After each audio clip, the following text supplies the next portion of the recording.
Hi, I'm Heather Francis. This is Real TV Films. Tonight we are so excited to be here at the Spark premiere. I'm standing here with Vico Ortiz. You played Danny in the film.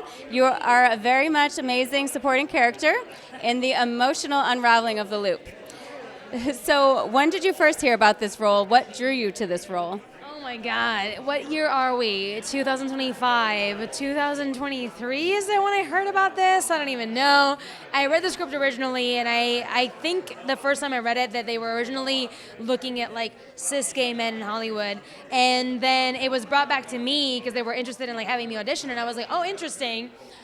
I can be a wild card, absolutely, you know? At the end of the day, I am a faggot, so I was like, lovely, let's do it, right? I'm gonna bring myself to this role. Because ultimately, Danny is someone that I think we can all relate to, that best friend who wants to support you and your relationships and your life, but also is like secretly in love with you and is like giving you advice, but is also just like, yeah, but like, can you love me instead? Like, I am right here, readily available to you. Like, I've been there with you every time you like have to cry, every time you have to snuggle, every time you go through a heartbreak, I'm there with you. Why can't you choose me, right? So similarly, even though we have the loop very clearly with Aaron and his other relationships, you have Danny going through a loop of their own by choosing and chasing someone who is running away from them every time.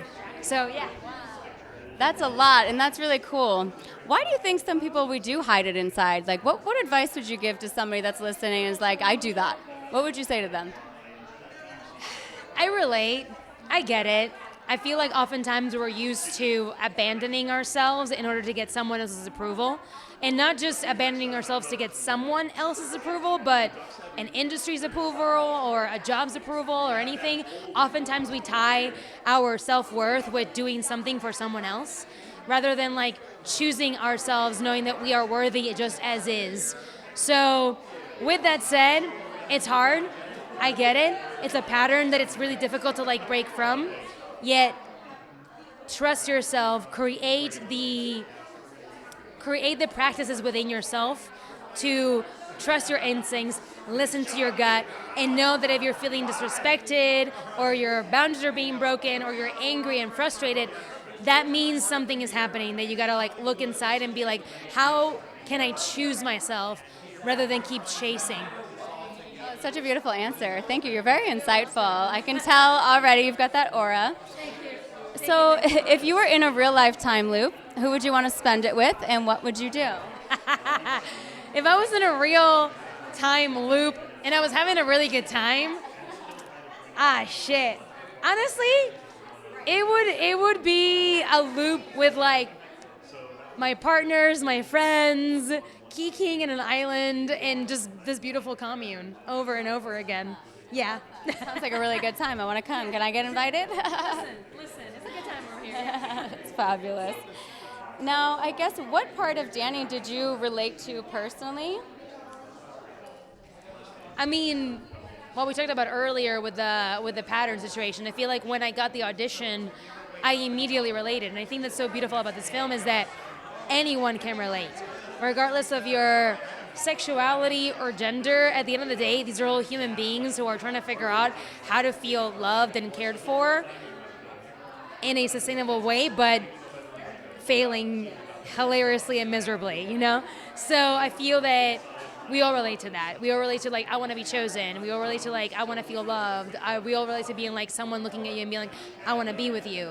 And I've definitely been Danny. I've been Danny in so many ways. I've been friends to people that I'm like, I give you advice, but like, I'm here. Like, fucking choose me. But also I don't want to be like, choose me. I'm like, I do all these things and I'm like, is that not enough?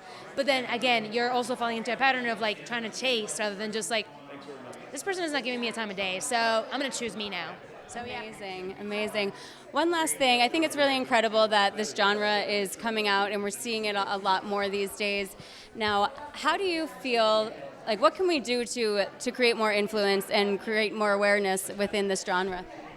Oh my goodness. Watch queer films wherever you can fucking get them. If you have a link, fucking click it and like share it far and wide. Because ultimately, queer stories are human stories. I feel like oftentimes like, oh, it's queer, and I'm like, but watch it, because ultimately there's a human being in there, and if you listen to their story, you'll probably be like, oh, I relate. Because similarly, I mean, I've been queer all my life, and I watch plenty of stories that are technically not queer, and I relate to them because it's human, you know? So when we start thinking about that, it's like, oh shit, we are more alike than we care to realize. It's our family, it's our friends, it's the people that we know and love and care about. Thank you so much for being here to share the story with us. Absolutely. Thank you for having me.